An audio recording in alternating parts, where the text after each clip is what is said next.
Inilah Indonesia, Indonesia tanah airku. Aku berjanji padamu menjunjung.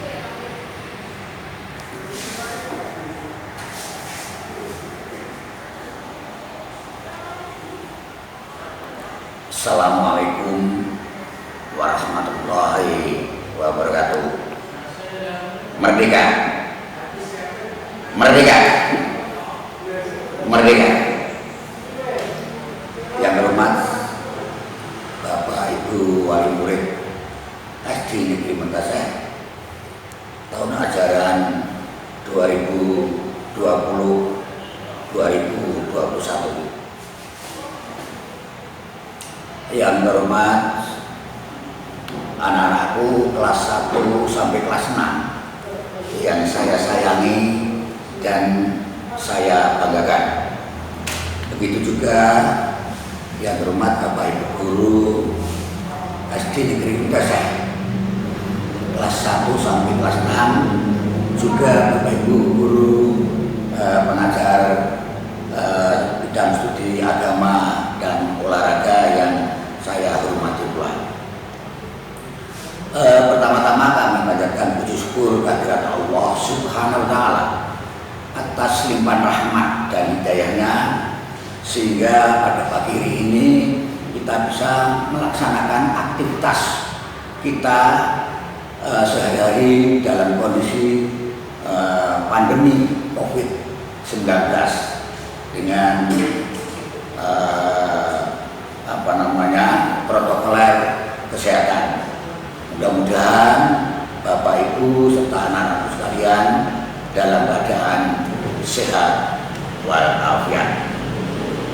Perlu diketahui Bapak Ibu sekalian bahwa untuk menghadapi tahun ajaran baru 2020-2021, SD Mentaseh menyelenggarakan program MPLS. Apa MPLS itu?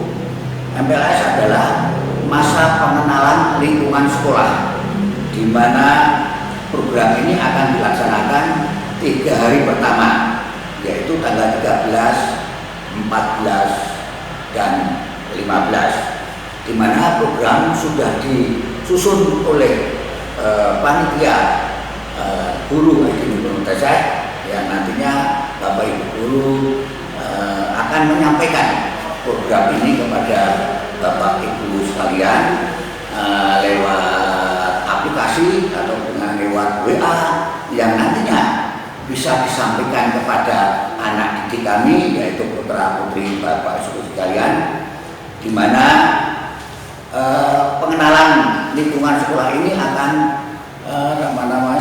menyeluruh dari aspek fisik dan keadaan SD Negeri Mentaseh. Untuk itu kami sampaikan bahwa saya di sini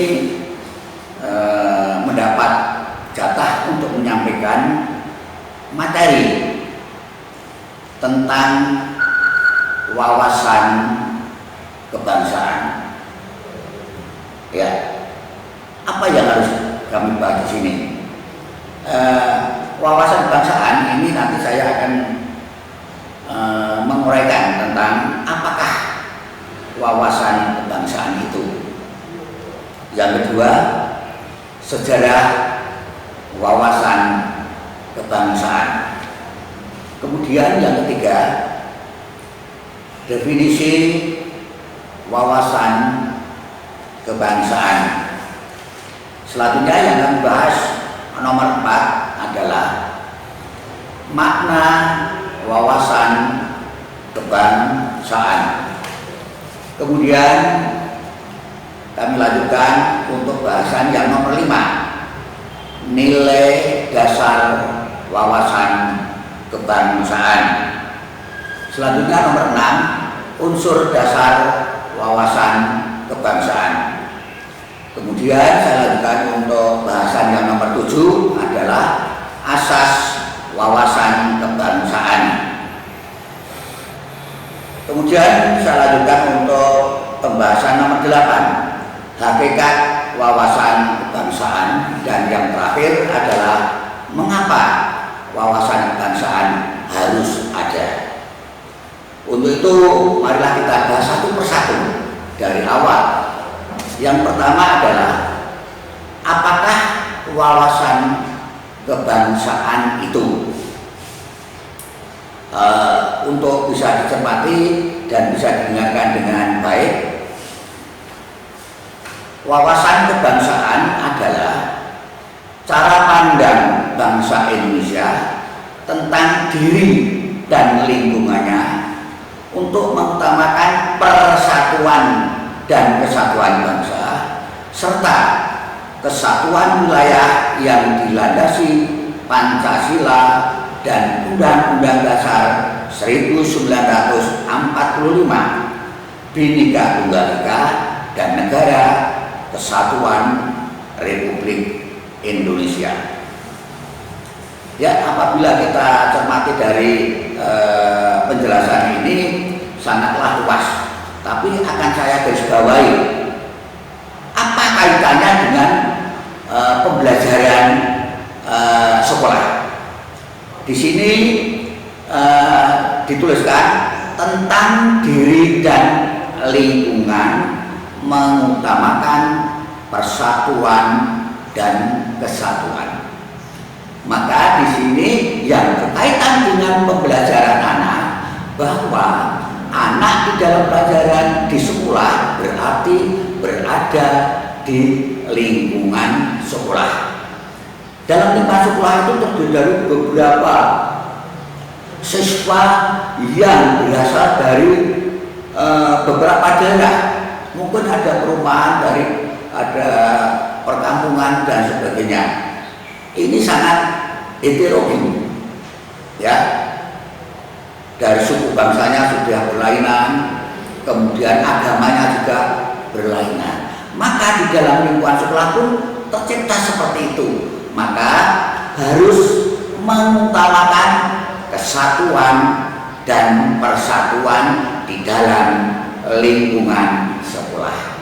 Jadi lingkungan sekolah ini adalah kaitan dengan situasi pembelajaran yang ada di sekolah. Anak harus merasa nyaman, harus merasa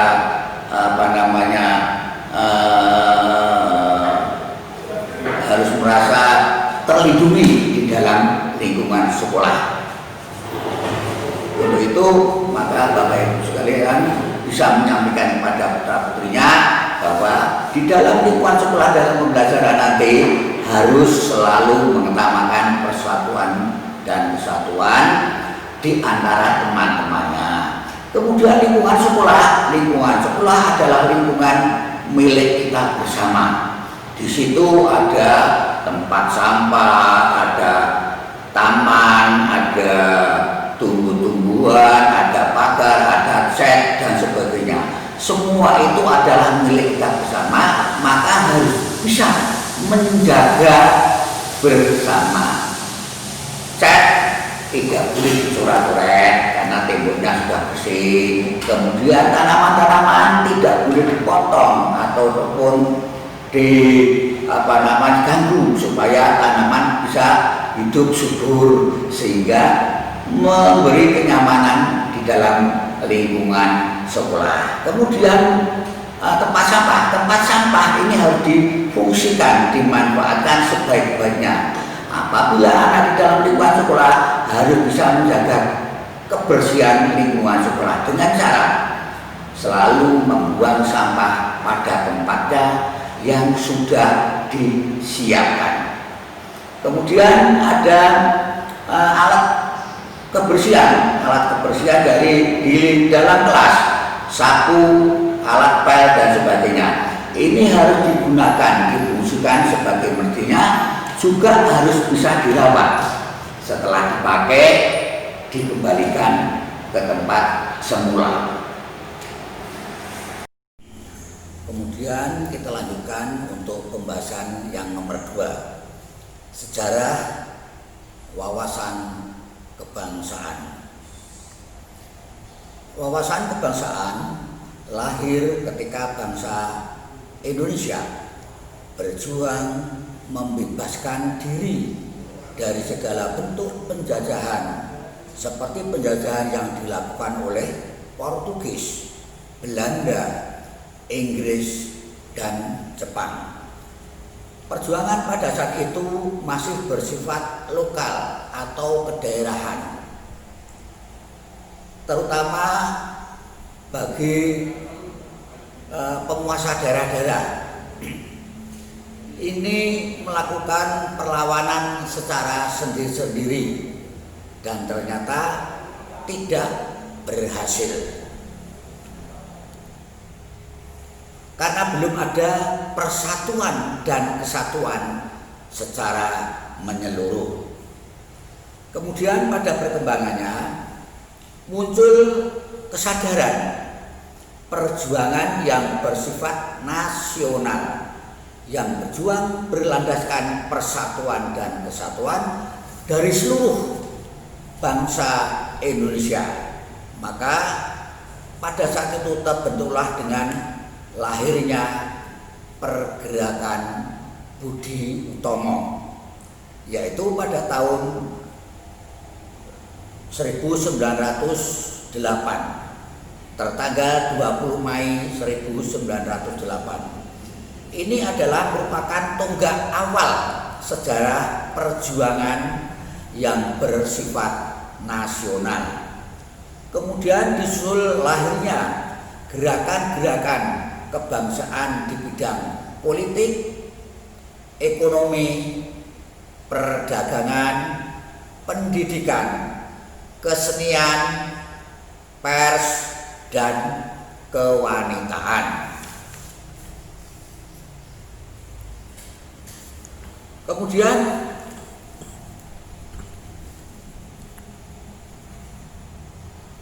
makna kebangsaan itu mengandung dua arti. Yang pertama, ciri-ciri yang menandai golongan bangsa. Yang kedua, kesadaran diri sebagai warga dari suatu negara. Dengan demikian, wawasan kebangsaan dapat diartikan sebagai konsepsi cara pandang yang dilandasi akan kesadaran diri sebagai warga dari suatu negara, akan diri dan lingkungan di dalam kehidupan berbangsa dan bernegara. Dengan demikian, dalam kerangka NKRI, wawasan kebangsaan adalah cara kita sebagai bangsa Indonesia di dalam memandang diri dan lingkungannya dalam mencapai tujuan nasional. Kemudian akan terwujud dari beberapa wilayah daerah Nusantara. Itu merupakan kesatuan politik, sosial, budaya, ekonomi, dan pertahanan keamanan dengan berpedoman pada falsafah Pancasila dan Undang-Undang Dasar Negara Republik Indonesia tahun 1945. Dengan kata lain, bagaimana kita memahami wawasan Nusantara sebagai satu kesatuan, Polek, Sosbud, dan Hankam. Ya, jadi intinya untuk bahasa nomor 3 ini adalah kita sebagai bangsa Indonesia harus dari mulai perjuangan yang bersifat kedaerahan, kemudian kita berkembang berjuang bersifat nasionalisme seluruh bangsa Indonesia untuk mencapai tujuan, yaitu kemerdekaan Republik Indonesia. Selanjutnya akan kami bahas makna wawasan kebangsaan.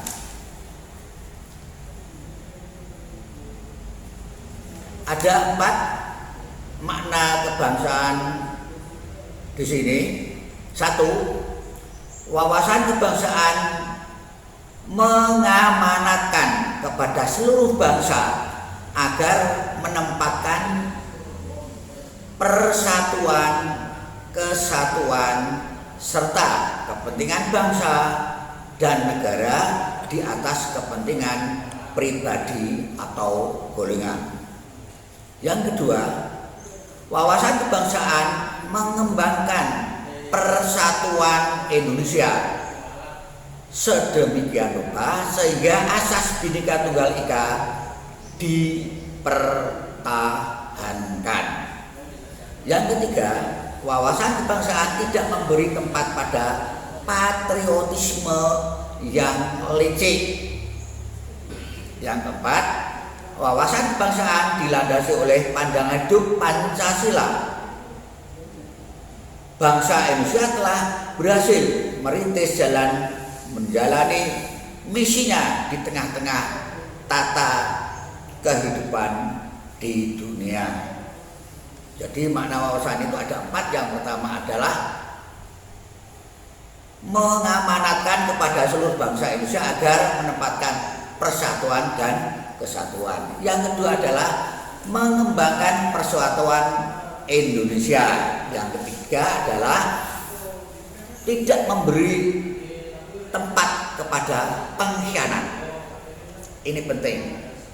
Yang keempat adalah wawasan kebangsaan itu dilandasi oleh pandangan hidup Pancasila. Ya, itu pembahasan yang nomor 4. Kemudian kita lanjutkan pembahasan nomor 5, yaitu nilai dasar wawasan Nusantara. Nilai dasar wawasan kebangsaan ini identik dengan wawasan Nusantara, di mana ada 6 yang perlu kita sampaikan. Nilai-nilai dasar wawasan kebangsaan ini: 1. Penghargaan terhadap harkat dan martabat manusia sebagai ciptaan Tuhan Yang Maha Esa. Yang kedua, tekad bersama untuk berkehidupan kebangsaan yang bebas, merdeka, dan bersatu. Yang ketiga, cinta akan tanah air dan bangsa. Yang nomor 4, demokrasi atau kedaulatan rakyat. 5. Kesetiakawanan sosial. Yang terakhir, yang 6, masyarakat adil dan makmur. Jadi itu dasar dari wawasan kebangsaan. Selanjutnya kita lanjutkan untuk pembahasan nomor 6. Unsur dasar wawasan kebangsaan. Di sini ada 3 unsur dasar wawasan kebangsaan. Yang pertama adalah wadah. Wadah itu bisa diartikan suatu tempat yang dimana digunakan untuk menempatkan barang yang pantas untuk disimpan di tempat itu. Wadah kehidupan bermasyarakat, berbangsa, dan bernegara mencakup seluruh wilayah Indonesia yang memiliki sifat serba Nusantara dengan kekayaan alam dan penduduk serta aneka ragam budaya. Jadi seluruh aspek masyarakat di Indonesia itu ditempatkan suatu wadah, yaitu berbentuk seluruh wilayah Indonesia dari Sabang sampai Merauke. Maka ada nyanyian dari Sabang sampai Merauke, berjajar pulau-pulau, sanggup menyambung menjadi satu. Itulah Indonesia, Indonesia tanah airku. Aku berjanji padamu menjunjung tanah air itu termasuk wawasan kebangsaan. Dari Sabang sampai Merauke yang berjejer pulau-pulau itu adalah wadah tempat warga negara Indonesia untuk berdomisili dan mencari nafkah untuk mengembangkan jati dirinya dalam menghidupi keluarganya, sehingga akan tercapailah adil dan makmur. Yang kedua, isi merupakan aspirasi bangsa yang berkembang di masyarakat dan cita-cita serta tujuan nasional. Jadi di sini adalah merupakan cita-cita rakyat, ide ataupun cita-cita rakyat akan dibawa kemana bangsa Indonesia ini. Itu adalah isi. Maka di sini sebagai pemerintahan akan menampung aspirasi dari masyarakat. Yang ketiga, tata laku. Tata laku ini adalah hasil interaksi antara wadah dan isi. Wawasan kebangsaan akan berwujud tata laku yang terdiri dari tata laku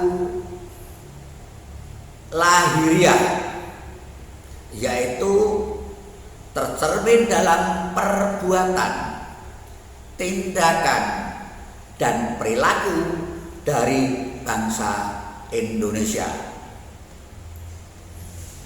Yang kedua, tata laku batiniah, yaitu mencerminkan jiwa, semangat, dan mentalitas yang baik dari bangsa Indonesia. Jadi di sini tata laku akan tercermin dari sikap perilaku bangsa kita di negeri ini secara lahiriah yang berbentuk perbuatan. Bagaimana perbuatan itu kita sumbangkan kepada bangsa dan negara? Maka perbuatan-perbuatan yang baik, membina lingkungan, keluarga, masyarakat yang baik, di sini akan tercermin di lingkungan di situ. Kemudian tata cara yang bertaniah itu mencerminkan jiwa, semangat, dan mentalitas yang baik dari bangsa. Kita tidak boleh lengah, kita tidak boleh lemah, kita tidak boleh melempem untuk membangun jiwa raga demi keutuhan persatuan dan kesatuan Indonesia.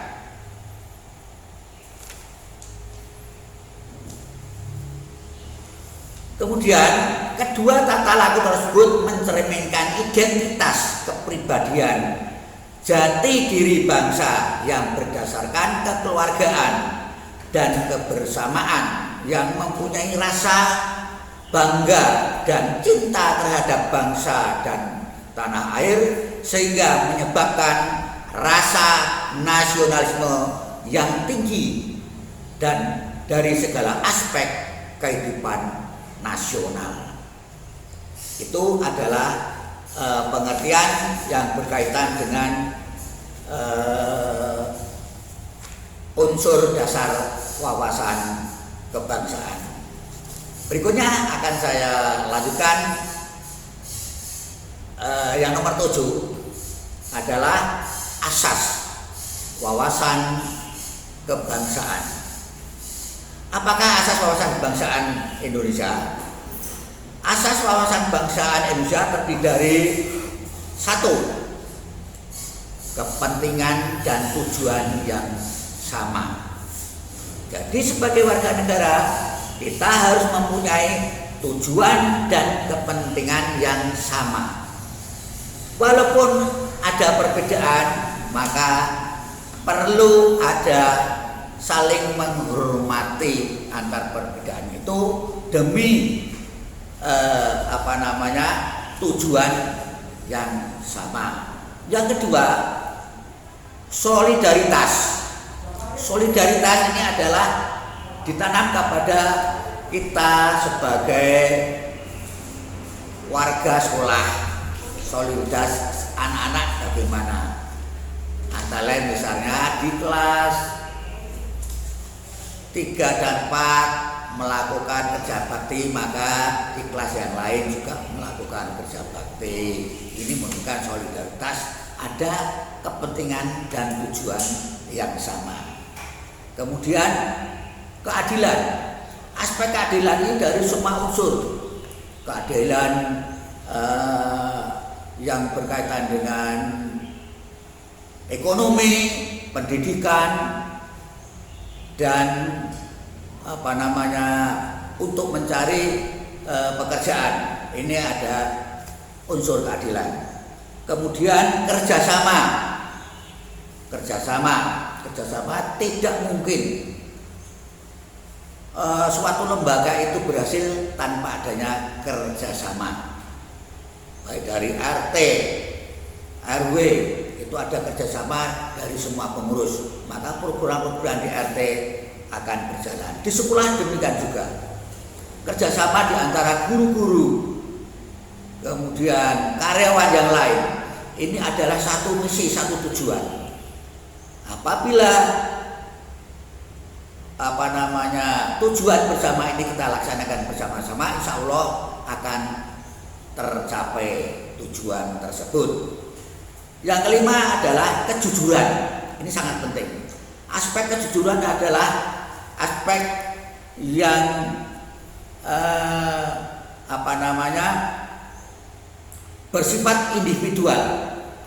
Artinya pribadi seseorang masing-masing.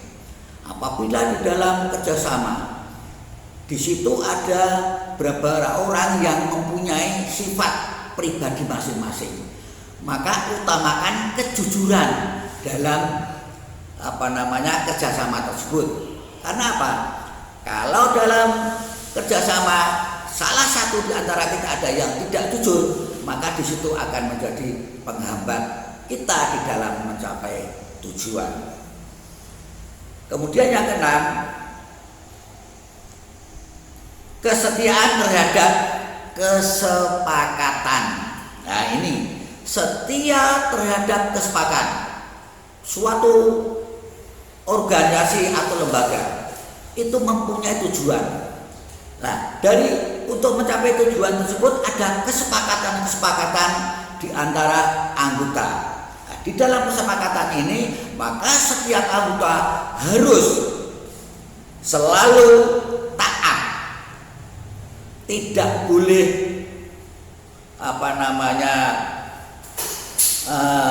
menyalahgunakan dari kesepakatan itu. Jadi ini penting juga.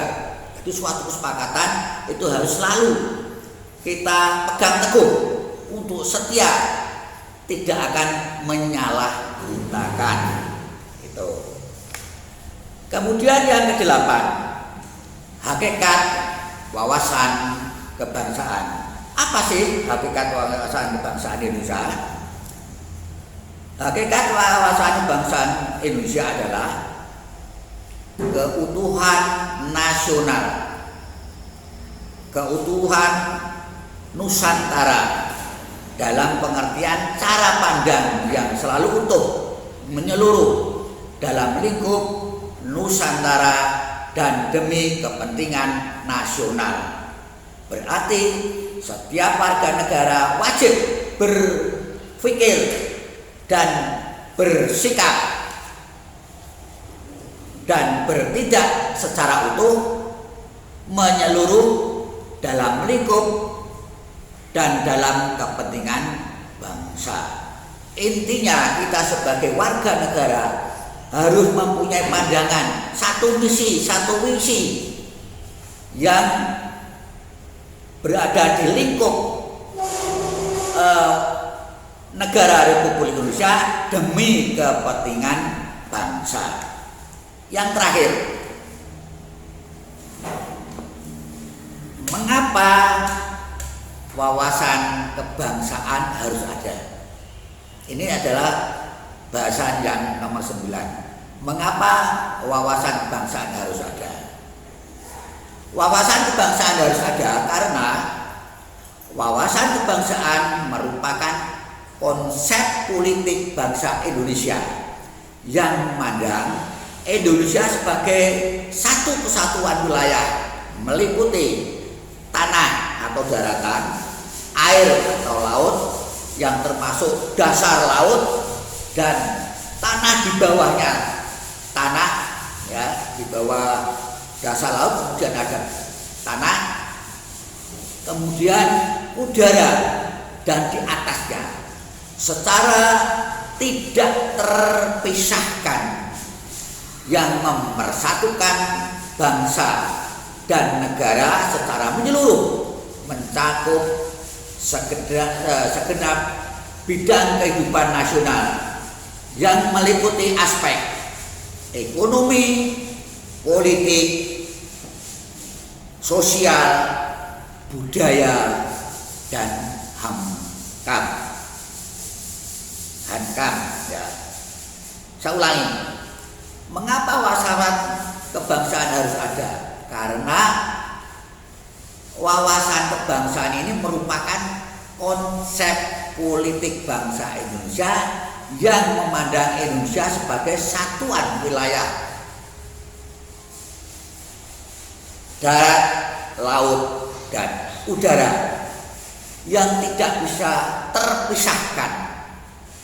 Maka kita harus bisa memanfaatkan fasilitas darat, laut, dan udara itu untuk untuk kepentingan bangsa Indonesia.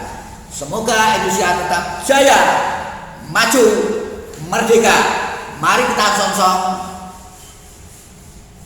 pembelajaran semester 1 tahun 2020-2021 ini dengan penuh semangat, tidak lemah. Kita harus selalu mendukung program pemerintah demi anak-anak kita sebagai penerus